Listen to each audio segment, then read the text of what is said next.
बिस्मिल्लाहिर्रहमानिर्रहीम। अस्सलाम वालेकुम। आज हम अपनी टाइम मशीन में बैठकर आखिरी मर्तबा तारीख़ के उस दौर में वापस जाएंगे कि जब इस दुनिया में एक हैरत अंगेज़ सल्तनत का राज हुआ करता था, हज़रत सुलेमान अलैहिस्सलाम की सल्तनत का। इस सीरीज़ की पिछली 3 किस्तों से हम 3000 साल पहले के यरूशलेम में हैं कि जहाँ इस दुनिया के अजीब तरीन वाक़यात में से कुछ वाक़यात पेश आए हैं। मसलन मलका सबा के तख्त का अचानक से पलक झपकने में यमन से लेकर यरूशलेम तक आ जाना, फिर तारीख़ की अज़ीमुश्शान इमारतों का तामीर होना, मसलन हैकल सुलेमानी वग़ैरह, फिर बड़ी बड़ी मखलूक़ात की ज़ियाफ़तों का होना, उनका दावतों पर बुलाए जाना और उनके लिए कई कई मेज़ों पर हज़ारों खानों का चुन दिए जाना, और फिर उस टनों खाने का उन मखलूक़ात का एक ही लुक़मे में चट कर जाना, फिर हवाओं का हज़रत सुलेमान अलैहिस्सलाम को उनके जनरल्स और उनके चीफ वॉरियर्स समेत लेकर पूरी दुनिया में उड़ाकर सफ़र करवाना। इंसानी तारीख़ में ना तो कभी कोई ऐसी सल्तनत एग्ज़िस्ट की है और ना ही दोबारा कभी किसी ऐसी सल्तनत ने एग्ज़िस्ट करना है। और ऐसा क्यों? क्योंकि ये हज़रत सुलेमान अलैहिस्सलाम की दुआ थी कि ए मेरे रब, मुझे एक ऐसी बादशाही अता कर कि जो मेरे बाद कभी किसी और को ना मिले। लेकिन हज़रत सुलेमान अलैहिस्सलाम की सल्तनत का ज़िक्र एक बहुत ही ख़ास टॉपिक के बग़ैर नामुकम्मल है, और वो टॉपिक है जिन्नात का टॉपिक। क्योंकि सूरह सबा के मुताबिक जिन्नात की एक बड़ी तादाद हज़रत सुलेमान अलैहिस्सलाम के लिए काम किया करती थी। जिन्नात आपके लिए वो सब कुछ बनाया करते कि जो आप अलैहिस्सलाम चाहते थे। और फिर फर्दर सूरह नमल से पता चलता है कि उन जिन्नात में भी हज़रत सुलेमान अलैहिस्सलाम ने क्लासिफ़िकेशन की हुई थी, दर्जा बंदी की हुई थी, यानी कि तमाम जिन्नात एक ही तरह के नहीं थे, बल्कि इनमें से कुछ जिन्नात और शयातीन ऐसे भी थे कि जो आप अलैहिस्सलाम के लिए समंदरों में गोते लगाया करते थे, गहरे समंदरों में जाकर तैराकी किया करते थे, डाइव किया करते थे, आपके लिए चीज़ें ढूंढ ढूंढ कर लाया करते थे। फिर कुछ जिन्नात ऐसे भी थे कि जो आप अलैहिस्सलाम के लिए किले और बड़े बड़े प्याले और मुजस्मे और देगें बनाया करते थे। ये मुजस्मों वाली बात पिछली किस्तों में बड़ी डिटेल के साथ एक बार डिस्कस हो भी चुकी है, और ये कि ये जिन्नात अल्लाह के हुक्म से हज़रत सुलेमान अलैहिस्सलाम की बात माना करते थे। अब ये बात अल्लाह ताला ने अस-सबा में मेंशन की है, और ये एक इम्पॉर्टेंट बात है, और अभी मैं बताता भी हूँ कि कैसे। फिर कुछ इंतहाई पावरफुल क्लास के जिन्नात, मसलन इफ़रीत वग़ैरह, यानी कि वो इफ़रीत सखर कि जिसने ये क्लेम किया था कि ए सुलेमान, मैं इस कदर पावरफुल हूँ कि सबा का वो तख्त आपके पास ला सकता हूँ कि जिस पर मलका बैठा करती है। लेकिन आज की इस किस्त में मैं आपको सुलेमान अलैहिस्सलाम के दरबार में मौजूद मज़ीद जिन्नात के मुतल्लिक़ भी बताने वाला हूँ। सूरह सबा में अल्लाह ताला ने यह मेंशन क्यों किया कि जिन्नात अल्लाह के हुक्म से उनकी मातहती में काम करते थे? ऐसा मेंशन करना क्यों ज़रूरी था, जबकि हर चीज़ ही अल्लाह के हुक्म से होती है? तो ऐसा इसलिए क्योंकि इंसान और जिन्नात ये दो अलग अलग दुनियाएं हैं, और जिन्नात तब तक इंसान का हुक्म नहीं मानते या उसकी मदद नहीं करते जब तक कि उन्हें अपना कोई फ़ायदा ना मिल रहा हो। ये मैं शयातीन जिन्नात की बात कर रहा हूँ कि शयातीन जिन्नात इंसान के सिर्फ़ उस वक्त काम आएंगे कि जब उन्हें अपना कोई फ़ायदा मिल रहा हो। अब्दुर्रहमान जलालुद्दीन अस्सयूती 15वीं सदी के मिस्र में रहने वाले एक अजीम मुसलमान स्कॉलर गुज़रे हैं कि जिन्होंने अपनी ज़िंदगी में 500 से भी ज़्यादा किताबें लिखी थी, और इनका लक़ब था इब्नुल कुतब, यानी किताबों का बेटा। जलालुद्दीन अस्सयूती की पैदाइश से पहले का वाक़या है कि एक मरतबा उनकी वालदा ने अपने शोहर को तोहफ़ा देने के लिए कुछ किताबें इकट्ठी कीं, लेकिन इत्तेफाक से उन्हीं दिनों उन्हें जलालुद्दीन की पैदाइश के आसार भी नज़र आना शुरू हो गए, और इसीलिए जलालुद्दीन की पैदाइश के बाद उनके घर वाले प्यार से उन्हें कहा करते थे कि जलालुद्दीन, तुम किताबों के बच्चे हो। और ज़िंदगी में आगे चलकर जब इमाम सुयूती रहमतुल्लाह अलैह ने इल्म के मैदान में वाक़यातन हैरत अंगेज़ कारनामे सर अंजाम दिए, तो अपनी किताब हुस्नुल मुहादरा में इमाम सयूती लिखते हैं कि जब मैं हज के लिए गया तो आब ज़मज़म पीते हुए मैंने दुआ की कि ए मेरे रब, फ़िक़ा में मुझे इमाम बिलकीनी रहमतुल्लाह अलैह और हदीस में मुझे इमाम इब्न हजर अस्क़लानी रहमतुल्लाह अलैह जैसा इल्म अता फ़रमा दे। और शायद मेरे रब ने मेरी ये दुआ कबूल भी फ़रमा ली। 8 साल की उम्र में हिफ्ज़ कुरान का इल्म, 2 लाख से ज़्यादा हिफ्ज़ शुदा अहादीस का इल्म, और इमाम सयूती बताते हैं कि 2 लाख से ज़्यादा हदीसें उस वक्त मिल नहीं रही थी, वरना अल्लाह के फ़ज़ल से मैं 2 लाख से भी ज़्यादा अहादीस हिफ्ज़ कर लेता। तो यही इमाम सयूती रहमतुल्लाह अलैह जिन्नात के मौजू पर अपनी किताब आकामुल मरजान फिल अहकामुल जान में लिखते हैं कि जिन्नात की तस्खीर का अमल सबसे पहले अल्लाह ताला ने हज़रत सुलेमान अलैहिस्सलाम को बतौर मौजज़ा दिया था, अपनी तरफ से एक ख़ास अता के तौर पर।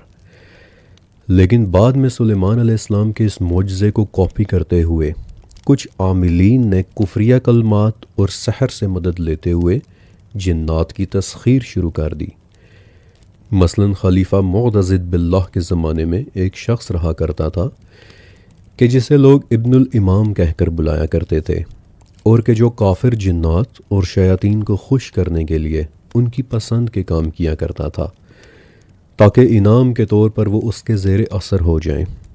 और इब्नुल इमाम के मुतल्लिक अपनी रिसर्च के दौरान मैंने एक बहुत अजीब वाक़या भी पढ़ा कि उसके ज़माने में किसी शख्स की फियांसे, उसकी होने वाली बीवी, एक हादसे में फौत हो गई। तो उस शख्स ने इब्नुल इमाम से कहा कि जो तुम चाहोगे मैं वो तुम्हें ला कर दूँगा, तुम बस किसी तरह से मुझे मेरी बीवी ला कर दे दो। और उसके दिए हुए एक बहुत बड़े ख़जाने का इवज़ इब्नुल इमाम ने एक बहुत ही भयानक अमल अदा किया कि उसने एक शैताना को अपने सहर से कैद करके एक तवील अरसे तक उस आदमी की मरी हुई फियांसे की शक्ल में उस आदमी के साथ रहने पर मजबूर किए रखा। अल्लाहु मुस्तआन। लेकिन सुलेमान अलैहिस्सलाम की मुसख्खर किए हुए जिन्नात, दे वर द रियल डील। अल्लाह ताला की स्पेशल अता के नतीजे में मिली हुई एक कुदरत कि जिन्नात बग़ैर किसी तरद्दुद के हज़रत सुलेमान अलैहिस्सलाम के आगे अपना सर झुका दिया करते थे। और वो जिन्नात देखने में कैसे थे? स्पेन का एक शहर है ओक्साना, जहाँ कुछ साल पहले एक पुरानी टूटी फूटी इमारत के नीचे दबा हुआ एक अरबिक मैन्यूस्क्रिप्ट मिला था कि जिसे आज से 800 साल पहले उंदलस में रहने वाले किसी मुसलमान स्कॉलर ने तहरीर किया था।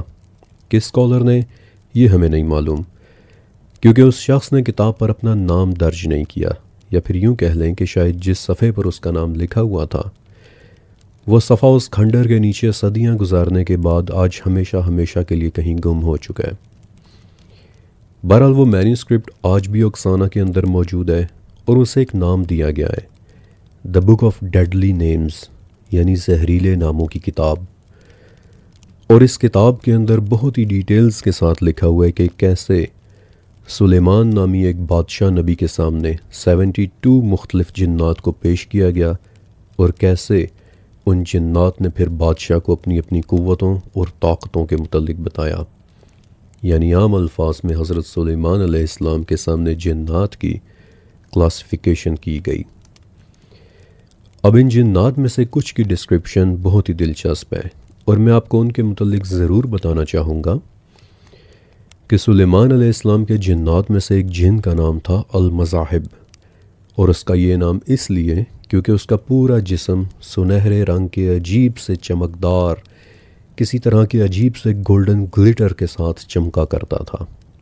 फिर एक और जिन जिसका नाम था अल-अबियद, यानी सफ़ेद, और ये उन जिन्नात में से था कि जिसका पूरा जिस्म दिखाई दिया करता था, वरना अक्सर ऐसा होता था कि पूरे जिस्म के बजाय किसी सर्टन जिन का कोई ख़ास हिस्सा ही नज़र आए, मसलन सर या बाजू वगैरह। मसलन एक जिन अल-अहमर भी था कि जिसके सिर्फ टांगें दिखाई दिया करती थीं, और वो भी ऐसी कि उन पर गहरे सुर्ख रंग के किसी किस्म के कोई धब्बे दिखाई दिया करते थे, हैंस द नेम अल-अहमर यानी सुर्ख। बाय द वे, एक चीज़ which may sound funny to you कि जब 1938 में चार्ल्स एडम्स ने अपनी मशहूर series the Addams Family launch की, तो उसमें उन्होंने एक अजीब सा किरदार मुतारिफ़ करवाया था कि जिसे सीरीज़ में द थिंग का नाम दिया गया है। एक ऐसी चीज़ कि जिसका सिर्फ़ एक हाथ नज़र आता है। और चार्ल्स एडम्स ने एक मरतबा अपने इंटरव्यू में बताया कि इस हाथ की इंस्पिरेशन मुझे एक कदीम अरबिक टेक्स्ट से मिली कि जिसमें एक ऐसे जिन का जिक्र है कि जिसके सिर्फ हाथ दिखाई दिया करते थे। और इस कदीम टेक्स्ट से आइडिया लेते हुए फिर मैंने एडम्स फैमिली का ये किरदार डेवलप किया था। बहरहाल आगे बढ़ते हैं।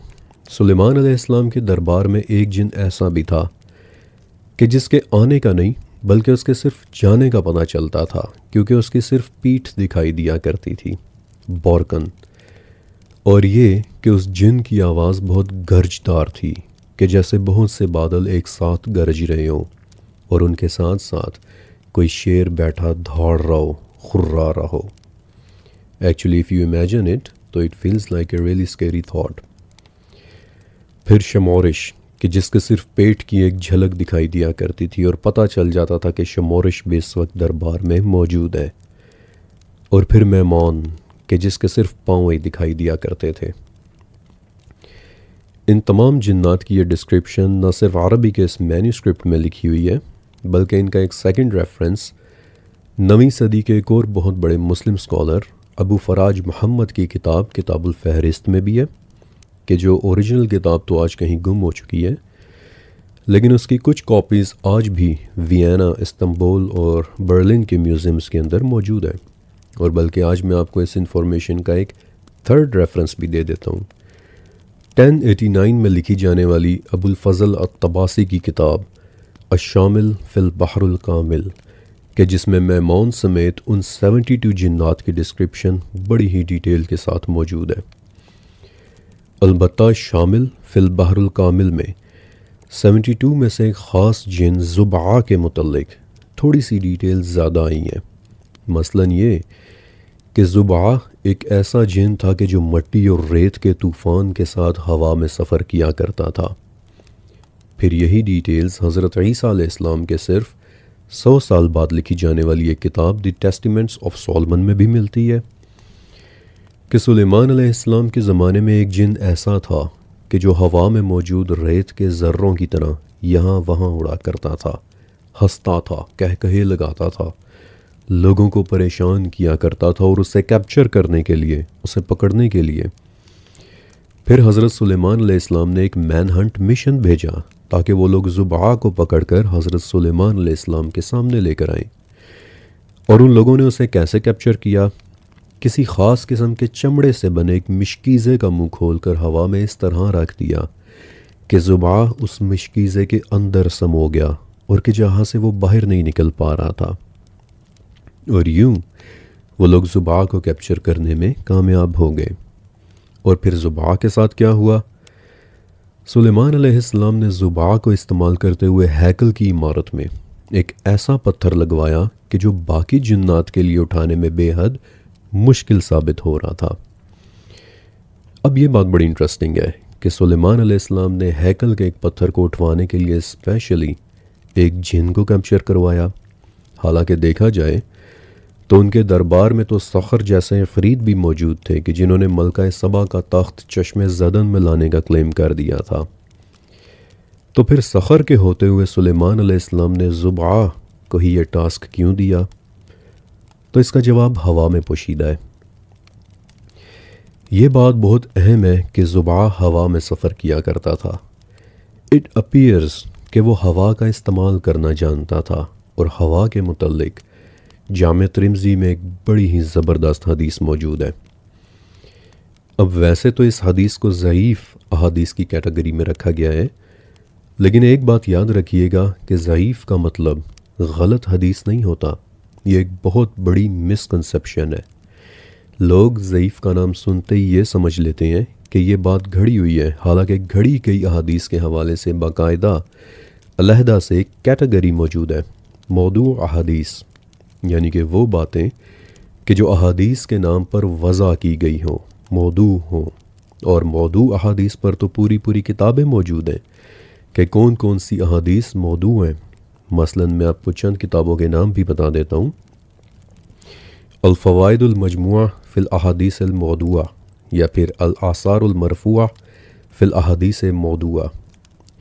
मौदू बिल्कुल एक डिफरेंट कैटेगरी है, लेकिन ज़ईफ़ रिवायात बाय डेफिनेशन, और बाय डेफिनेशन आई मीन कि मुस्तनद किताबों की डेफिनेशन के मुताबिक, मसलन अल-मुअजमुल इस्लाहातुल हदीस के मुताबिक, ज़ईफ़ रिवायात की तारीफ़ ये है कि ये होती तो हदीस नबवी ही हैं, बस फ़र्क सिर्फ ये है कि इसकी सनद, इसकी चेन थोड़ी सी वीक होती है, दैट्स ऑल।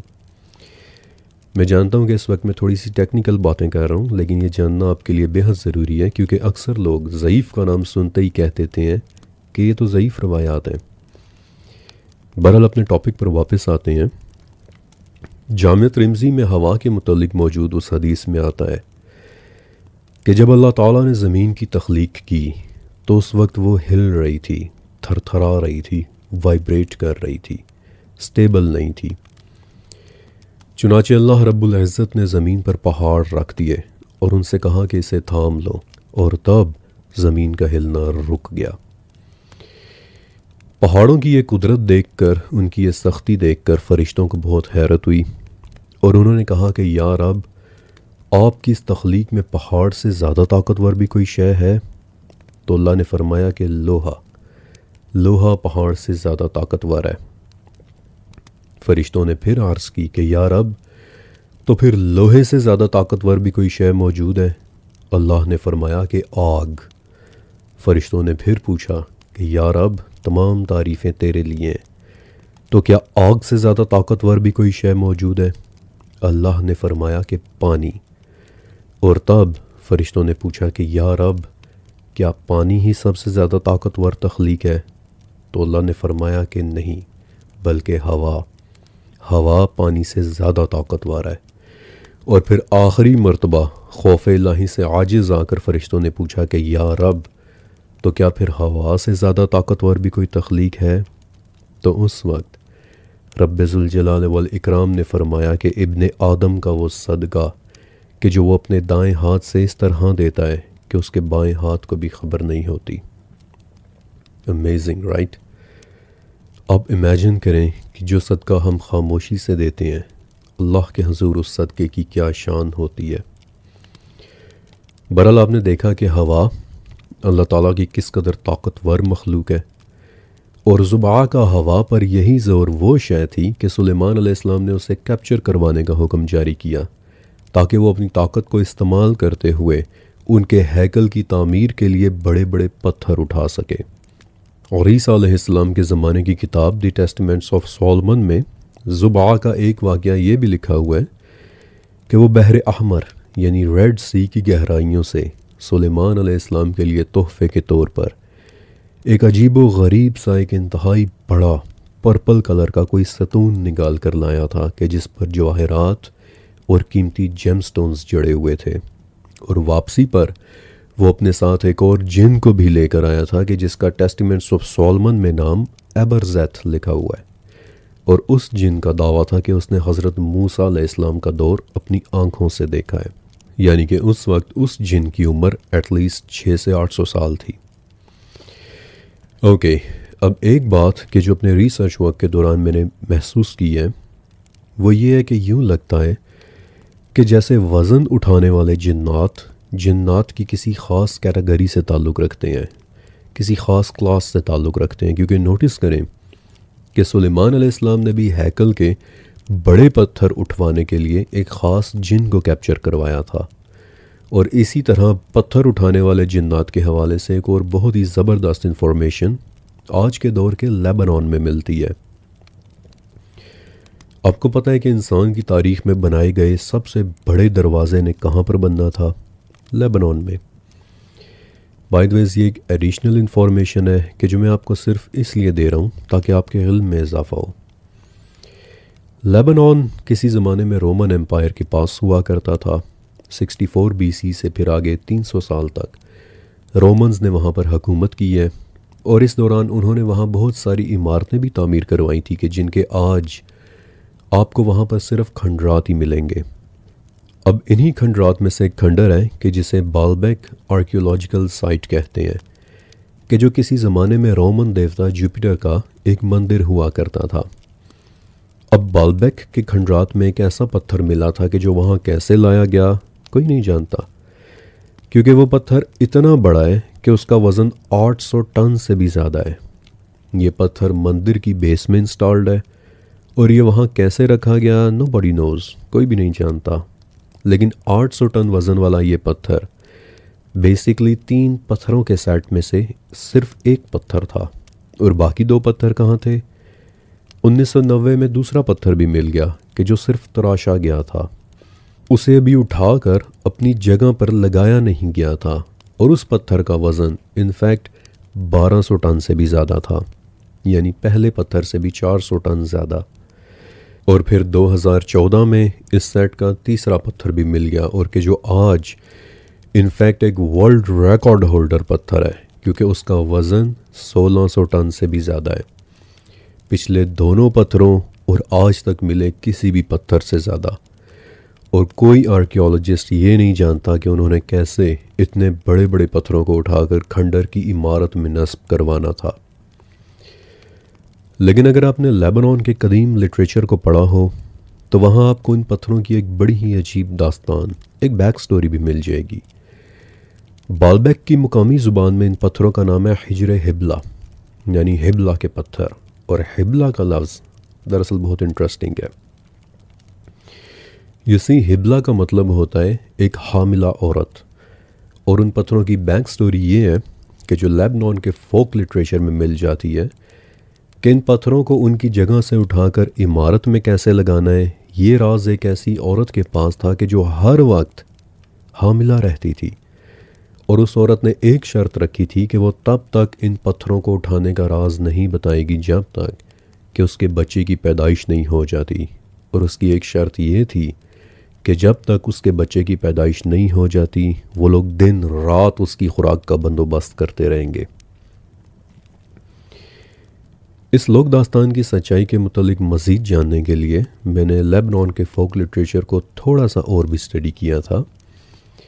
और हिजर हिबला की ये दास्तान ओवर एंड ओवर बस थोड़ी सी वेरिएशन के साथ मुझे तकरीबन हर कदीम लिबनानी दास्तान में मिली कि वो एक मादा जिनाया थी, एक जिन थी कि जो इन बड़े बड़े पत्थरों को उठाना जानती थी। और ये कि उस वक्त वो हामिला थी, इसलिए पत्थर उठाने से उसने वक्ती तौर पर इनकार कर दिया। अब इन वाक़यात में कितनी सच्चाई है और कितनी नहीं, ये बात तो कोई भी नहीं जानता। मैं आप तक सिर्फ वो मालूमात पहुंचा रहा हूँ कि जो एंशिएंट टेक्स्ट के अंदर लिखी हुई है, जबकि असल इल्म सिर्फ हमारे रब के पास है। लेकिन ये वाक़या आपको सुनाने का मकसद ये था कि ऐसा महसूस होता है कि जिन्नात की एक ख़ास क्लास अपने अंदर ये हुनर रखती है कि वो बड़े बड़े पत्थरों को उठाना जानती है। मसलन हिजर हिबला वाली जिनाया और ज़ुबा नामी वो जिन कि जिसे सुलेमान अलैहिस्सलाम ने हवा से कैप्चर करवाया था। और फिर यूं उनकी इस मौजज़ाती अता को कॉपी करते हुए नापाक नीयत वाले कुछ लोगों ने जिन्नात का इस्तेमाल फिर पर्सनल गेंस के लिए करना शुरू कर दिया, जैसा कि इब्नुल इमाम ने किया था। लेकिन आपको एक बात बताऊं, 1 या 2 मरतबा ऐसा भी हुआ है कि मैंने कुछ लोगों को ये कहते सुना है कि कितना मज़ा आएगा कि अगर कोई जिन हमारा दोस्त बन जाए, हम उसे अपने तमाम काम कहकर करवा लिया करेंगे। इनफैक्ट इसी तरह के आइडियाज़ पर डिज़नी ने बाकायदा एक सीरीज़ लॉन्च की थी, अलादीन का चिराग, कि कैसे अलादीन नामी एक लड़के को चिराग में कैद एक जिन मिल जाता है कि जो फिर उसका दोस्त बन जाता है और जिसके थ्रू अलादीन फिर एक अमीर कबीर इंसान बन जाता है। बाय द वे, अलादीन का चिराग ओरिजिनली शाम के सहराओं में सुनाई जाने वाली एक कदीम लोक कहानी थी कि जिसे 1688 में अपने सफ़र के दौरान फ्रांस से सहरा देखने के लिए मिस्र आए एक मुसाफिर एंतोन जिलान ने एक खाना बदोश हना दियाब से सुन लिया था। और फिर फ्रांस वापस जाकर उसने इस कहानी को अरेबियन नाइट्स में शामिल किया। और आज अलादीन के चिराग की कहानी पूरी दुनिया में सुनाई जाने वाली दास्तानों में से एक दास्तान है। लेकिन सच कहूँ तो जिन दोस्त बनाने को इमेजिन करने वाले लोग शायद इसकी सच्चाई से उतने वाकिफ़ नहीं है। या फिर उन्हें अंदाज़ा नहीं है कि एक जिन का किसी इंसान के सामने मैनिफेस्ट हो जाना दर हकीकत कितना भयानक एक्सपीरियंस होता है। मैं आपके साथ एक अजीब बात शेयर करता हूँ। आपको मेरी शम्सुल मारिफ वाली एपिसोड याद है? शम्सुल मारिफ दुनिया की मशहूर तरीन या फिर यूँ कह लें कि शायद मुतनाज़ तरीन किताबों में से एक किताब है। और इस किताब में क्या लिखा हुआ है ये तो आप मेरी जादू एंड जिन्नात वाली सीरीज़ देखकर जान लेंगे, लेकिन फ़िल वक्त मैं आपको इस किताब में से एक एक्सर्प्ट पढ़कर सुनाता हूँ कि जिसमें एक जिन को समन करने के बारे में लिखा हुआ है कि जब वो आ जाएगा तो उसके आने के बाद आपको क्या नज़र आएगा। शम्सुल मारिफ के पेज 87 पर इस किताब के मुसन्निफ़ अहमद अल बुन्नी एक ऐसे अमल के मुतालिक लिखते हैं कि जो मंगल के दिन से लेकर जुमेरात की शाम तक चलता है। इस दौरान ये अमल करने वाले को रोज़ा रखना होता है, सर्टन चीज़ें पढ़नी होती हैं कि जो ऑफ कोर्स मैं इस वीडियो के अंदर नहीं बता रहा, और फिर जुमेरात को असर के वक्त उसे किसी एक बिल्कुल सिक्लूडेड, किसी बिल्कुल अलहदा सी जगह चले जाना होता है। और जुमेरात को अलबुन्नी कहते हैं कि जुमेरात की शाम मगरिब के वक्त तन्हाई में बैठे हुए तुम देखोगे कि तुम्हारे सामने छोटे कद और लंबे बाजुओं वाला एक भयानक सा शख्स बैठा नज़र आने लगेगा। तुमने उसे अबू यूसुफ कहकर बुलाना है और उसके पीछे लंबे तड़ंगे ऊंचे कद के 3 आदमी और भी खड़े दिखाई देंगे कि जिनके साथ तुमने भूल कर भी बात नहीं करनी। अलबुन्नी कहते हैं कि ये अमल इस कदर सीवियर है कि उस वक्त तुम्हें अपना दिल बहुत मजबूत रखना होगा, क्योंकि अबू यूसुफ देखने में इंतहाई खौफनाक है और अगर उस वक्त तुम नरम पड़ गए तो वो फ़ौरन तुम पर हमला कर देगा, तुम पर हावी हो जाएगा। लेकिन अगर तुमने दलेरी से बात कर ली तो वो तुम्हें सोना और चांदी और जो कुछ तुम कहोगे वो ला कर देगा। फिर अलबुन्नी एक शख्स का वाक़या सुनाते हुए लिखते हैं कि फ़लाँ शख्स ने एक मरतबा ये अमल किया और जब अबू यूसुफ उसके सामने हाजिर हुआ तो वो शख्स डर गया और घबरा कर उसने अपनी आंखें बंद कर लीं। लेकिन जब उसने अपनी आंखें खोली तो अबू यूसुफ बिल्कुल उसके चेहरे के सामने आकर बैठा हुआ था। लेकिन खुशकिस्मती से अबू यूसुफ ने उसे कोई नुकसान नहीं पहुंचाया और सिर्फ उस पर हैबत तारी करके खामोशी के साथ वहाँ से वापस चला गया। Just think about it for a second. ज़रा इस वाक़े को इमेजिन करें। क्या आपको लगता है कि एक आम इंसान का दिल वाकई ये सब मनाजिर बर्दाश्त कर सकता है? आपकी आंखों के सामने आपके चेहरे के पास छोटे कद और लंबे बाजुओं वाली एक मखलूक बैठी आपको घूर रही हो। ये बात सोच कर ही झरझरी आ जाती है। और बाय द वे मैं आपको ये भी बताऊं कि रात के इस पहर रिकॉर्डिंग करने से पहले और बाद में मैं ज़रूर अपनी हिफाजत वाली दुआएं पढ़ता हूँ, क्योंकि आप मेरा यकीन करेंगे या नहीं आई डोंट नो, लेकिन जब जब मैंने इन टॉपिक्स पर रिकॉर्डिंग की है, ऊंची आवाज़ में ये सारी बातें बोली हैं, तब मैंने कुछ बहुत ही अजीबो गरीब चीज़ें होती अपनी आंखों के सामने देखी हैं। अल्लाह मुस्तान। जिन्नात के साथ इंटरैक्ट करना for humans it was never meant to happen. इसलिए ये आइडिया कि जिन्नात को इंसान की मदद के लिए बुलाया जाए, ना सिर्फ ये आइडिया मुकम्मल तौर पर गैर इस्लामी है बल्कि दिल को दहला कर रख देने वाला भी है। और जिन्नात के टॉपिक पर अपनी डिस्कशन मुकम्मल करने के बाद अब हम आते हैं उस टॉपिक की तरफ कि जिसके बाद यरूशलेम में हमारा ये सफ़र मुकम्मल हो जाएगा, और वो टॉपिक है हज़रत सुलेमान अलैहिस्सलाम की वफ़ात का वाक़या। हज़रत सुलेमान अलैहिस्सलाम की वफ़ात की ख़बर सूरह सबा की आयत नंबर 14 में है कि जब हमने उन पर मौत का हुक्म भेज दिया तो उसकी ख़बर जिन्नात को किसी ने न दी सिवाय एक दीमक के कि जो उनके आसा को खा रही थी। बड़ी ही अहम आयत है, और हालांकि पूरी आयत में कहीं भी दीमक का नहीं बल्कि दाब्बतुल अर्द का जिक्र है कि उनके आसा को दाब्बतुल अर्द ने खा लिया था, ज़मीन के एक जानदार ने। लेकिन चूँकि तकरीबन तमाम तफासिर में यही मुराद ली गई है कि दीमक ने खाया था, इसलिए लेट्स स्टिक विद दीमक, क्योंकि हम कौन होते हैं इतने बड़े बड़े मुफस्सिरीन से इख्तलाफ करने वाले। नहीं, बल्कि हम सिर्फ इल्म के मुतलाशी हैं कि वो हमें कहीं से भी मिल जाए। ओके, 12वीं सदी के ईरान में एक मशहूर शाफ़ई स्कॉलर, मुफस्सिर और मुहद्दिस रहा करते थे अबू मोहम्मद बिन मसूद अल बग़वी, या फिर सिंपली इमाम बग़वी रहमतुल्लाह अलैह। अब इमाम बग़वी रहमतुल्लाह अलैह एक बहुत ही ज़बरदस्त वजह से मशहूर है कि नबी करीम सल्लल्लाहु अलैहि वसल्लम की अहादीस में से जो बातें मुश्किलातुल हदीस समझी जाती थी, यानी कि वो बातें कि जिनमें इशारतन या फिर किनायतन कोई बात बताई गई हो, इमाम बग़वी उस बारे में ढूंढ ढूंढ कर सहाबा और ताबईन और तबा ताबईन के अक़वाल इकट्ठे किया करते थे ताकि हम उस मुश्किल टॉपिक को आसानी के साथ समझ लें। आई एम नॉट श्योर कि पाकिस्तान में इमाम बग़वी रहमतुल्लाह अलैह की किताबें उर्दू ज़ुबान में मौजूद हैं या नहीं, लेकिन अगर कभी मौका मिले तो आप उन्हें ज़रूर स्टडी कीजिएगा। इल्म का समुंदर थे। बहरहाल अपने इस एक्सटेंसिव रिसर्च वर्क के बाद इमाम बग़वी इस वाक़े को यूँ बयान करते हैं कि हर कुछ अरसे के वक्फे के बाद सुलेमान अलैहिस्सलाम बैतुल मक़दस में सिर्फ इबादत करने की खातिर गोशा नशीन हो जाया करते थे, और इबादत के दौरान वहाँ उस जगह पर आपके सामने अल्लाह की बनाई हुई चीज़ें वाज़ेह हुआ करती थी।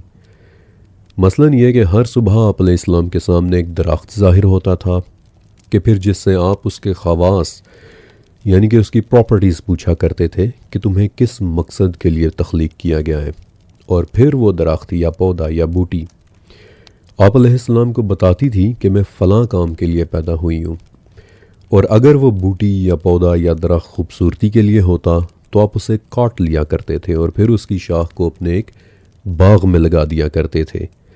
लेकिन अगर वो दरख्त दवाई वाला होता यानी कि मेडिसिनल पर्पसेस के लिए, तो आप अलैहिस्सलाम उसके ख़वास को नोट डाउन कर लिया करते थे। लेकिन एक दिन आपके सामने एक अजीब दरख्त नमूदार हुआ, और जब आपने उससे उसका नाम पूछा तो उसने कहा कि मेरा नाम खरनोब है। बाय द वे जिसे इंग्लिश में कैरब भी कहते हैं।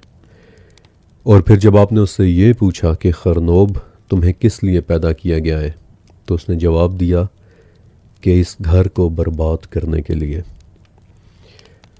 सुलेमान अलैहिस्सलाम ने उस दरख्त की तरफ देखा और कहा कि ऐसा नहीं हो सकता कि मेरे जीते जी अल्लाह इस घर को तबाह कर दे, लेकिन अगर तुम्हारी ये बात सच है तो इसका मतलब ये हुआ कि मेरी मौत भी अब कुछ ज़्यादा दूर नहीं। और तब आप अलैहिस्सलाम ने अल्लाह से दुआ की कि ए अल्लाह, इस हैकल की तामीर तक मेरी मौत को जिन्नात से पोशीदा रखना। और इसके बाद फिर आप एक ऐसे कमरे में गोशा नशीन हुए कि जो तफासिर के मुताबिक या तो बिल्कुल शफ़ाफ था यानी कि ट्रांसपेरेंट ग्लास से बना हुआ था, या फिर उसमें ऐसी खिड़कियां थीं कि जिनसे बाहर और बाहर से उन खिड़कियों के अंदर भी दिखाई दिया करता था। और उस हुजरे में, उस कमरे में फिर आपकी इबादत के दौरान खड़े खड़े वफ़ात हो गई, और जब आपका आसा नीचे गिर गया तब जिन्नात को इल्म हुआ कि आपकी तो वफ़ात हो चुकी है। और बाद में जब उन्होंने सुलेमान अलैहिस्सलाम का आसा देखा तो उसकी जितनी क्वांटिटी को ज़मीन के उस जानदार या फिर दीमक ने खा लिया था, उसे देख कर जिन्नात ने अंदाज़ा लगाया कि ये तो तकरीबन 1 साल का अरसा गुज़र चुका है। और तब से तफासिर में आता है कि तब से जिन्नात ने खुश होकर ये ज़िम्मेदारी ले ली कि आज के बाद दीमक को पानी हम पिलाएंगे ताकि हम उसका शुक्रिया अदा कर सकें कि उसने इस कैद वाली मुशक्क़त से हमारी जान खुलासी करवा दी।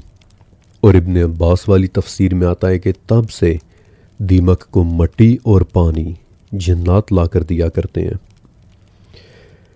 किस कदर हैरान कुन वाक़यात हैं हज़रत सुलेमान अलैहिस्सलाम की ज़िंदगी के, वी कैन ओनली इमेजिन। लेकिन इससे पहले कि मैं आपको यरूशलेम से निकाल कर एक नई और एक हैरान कुन दुनिया में लेकर जाऊं, जिन्नात के मुतालिक एक वाक़या और भी है कि जो मैं आपको ज़रूर सुनाना चाहता हूं। इस वाक़े को चंद दिन पहले मैंने एक पोस्ट के ज़रिए आपके साथ शेयर किया भी था, लेकिन मसला ये है कि पोस्ट को सिर्फ 3 या 4 हज़ार लोग ही देख पाते हैं, जबकि ये वाक़या इस कदर ख़ूबसूरत है कि इसे इनफैक्ट लाखों लोगों तक पहुंचना चाहिए था। ये वाक़या इमाम सुयूती रहमतुल्लाह अलैह ने अपनी किताब लुक़्क़तुल मरजान फ़िल अहकामुल जान में भी लिखा है। इस वाक़े को इमाम अकीली रहमतुल्लाह अलैह ने अपनी किताब अद-दुअफ़ा में भी लिखा है, और ये वाक़या अबू नईम अस्बहानी वाली किताब दलाइलुन नबुव्वा में भी लिखा हुआ है। और इस वाक़े को सुनाने वाले हैं हज़रत उमर इब्न ख़त्ताब रज़ी अल्लाह ताला अन्हु। उमर बिन ख़त्ताब बताते हैं कि एक मरतबा हम नबी करीम हज़रत मोहम्मद सल्लल्लाहु अलैहि वसल्लम के साथ तहामा के पहाड़ों में से एक पहाड़ पर बैठे हुए थे कि एक इंतहाई ज़ईफ़ बूढ़ा आदमी पहाड़ों पे से चलता हुआ नबी अलैहिस्सलाम के पास आया, आकर आपको सलाम किया और ख़ामोशी से एक बड़े से पत्थर के ऊपर बैठ गया। आपने उससे उसके मुतल्लिक पूछा तो उसने बताया कि मेरा नाम हाम्मा है, मैं जिन्नात में से हूँ और मेरे और इब्लीस के दरमियान सिर्फ 2 नस्लें गुजरी हैं। नबी अलैहिस्सलाम ने पूछा कि तुम्हारी उम्र क्या है? उसने कहा कि ये तो मुझे याद नहीं, लेकिन इतना मुझे याद है कि जिस रात काबिल ने हाबिल का कत्ल किया था उस रात मैं चंद साल का एक बच्चा था, लेकिन बात को समझ लिया करता था, पहाड़ों पर खेला करता था और दूर पहाड़ों पर खड़े होकर इंसानों की आबादी को दिलचस्पी के साथ देखा करता था। मैंने नूह के उस दौर को भी देखा है कि जब वो अपनी कौम को तलकीन किया करते थे, और जब वो अपनी कौम का हाल देखकर रोते तो मैं भी उन्हें देखकर रोया करता था, और उन्हीं दिनों मेरा दिल भी अल्लाह की तरफ माइल हुआ था। मैंने मूसा अलैहिस्सलाम का वक्त भी देखा है, उन्होंने मुझे तौरात सिखाई थी और कहा था कि हाम्मा अगर कभी तुम ईसा से मिलो तो उन्हें मेरा सलाम ज़रूर देना। ए मोहम्मद, फिर मैंने ईसा को भी देखा और उन्होंने मुझे कहा था कि हाम्मा अगर कभी तुम मोहम्मद को मिले तो उन्हें मेरा सलाम ज़रूर देना। तो ए नबी, मैं आपको ईसा इब्न मरियम का सलाम देने के लिए आया हूँ। उमर बिन ख़त्ताब फरमाते हैं कि ये बात सुनकर नबी अलैहिस्सलाम की आंखों में भी आंसू आ गए और आपने फरमाया कि रहती दुनिया तक ईसा इब्न मरियम पर सलामती हो, और ए हाम्मा, उनकी ईमानत पहुँचाने की वजह से तुझ पर भी सलामती हो। फिर हाम्मा ने कहा कि ए मोहम्मद, आप मेरे साथ वही कीजिए कि जो मूसा ने किया था, यानी कि जैसे उन्होंने मुझे तौरात सिखाई वैसे ही आप मुझे कुरान सिखाएं। और हज़रत उमर रज़ी ताला अन्हु बताते हैं कि फिर आप सल्लल्लाहु अलैहि वसल्लम ने हमारे सामने उसे 7 सूरतें सिखाईं। सूरह वाक़िया, अल-मुरसिलात, अन-नबा, अत-तक्वीर, मुअव्वज़तैन यानी सूरह फलक और सूरह नास, और आखिर में सूरह इखलास। और फिर उसे नसीहत की कि हाम्मा, कभी कभी मिलने के लिए आते रहा करना। लेकिन उमर बिन ख़त्ताब बताते हैं कि इस वाक़े के कुछ ही अरसे के बाद फिर नबी करीम अलैहिस्सलाम का विसाल हो गया और हमने हाम्मा को दोबारा कभी नहीं देखा। हमें ये भी नहीं पता कि वो ज़िंदा भी है या नहीं, और यहाँ पहुँचकर ये वाक़या मुकम्मल होता है। हाम्मा उन जिन्नात में से था कि जो इंतहाई तवील उम्र पाते हैं। हो सकता है कि हाम्मा आज भी कहीं ज़िंदा हो, ये बात कोई भी नहीं जानता, लेकिन इस खूबसूरत वाक़े के साथ हमारी टाइम मशीन का यरूशलेम में सफ़र आज मुकम्मल होता है। और अब मैं आपको लेकर जाने वाला हूँ अपनी टाइम मशीन में बिठाकर एक ऐसी दुनिया में, एक ऐसे ज़माने में कि जिसमें उतने ही हैरानकुन वाक़यात पेश आए हैं कि जितने हज़रत सुलेमान अलैहिस्सलाम के ज़माने में पेश आई थी। और वो ज़माना कौन सा है, ये तो आपको मेरी टाइम मशीन इंशाल्लाह अगली ही किस्त में बताएगी। लेकिन अब आपने एक काम ज़रूर करना है, और वो ये कि हमारी टाइम मशीन के इस खूबसूरत सफ़र को जारी रखने के लिए एक मरतबा नीचे कमेंट सेक्शन में जाकर मेरा लिखा हुआ पिन कमेंट, पहला कमेंट ज़रूर पढ़िएगा, क्योंकि उसमें आप सब के लिए मेरी तरफ से एक बहुत ज़रूरी पैगाम है। शुक्रिया और अल्लाह हाफ़िज़।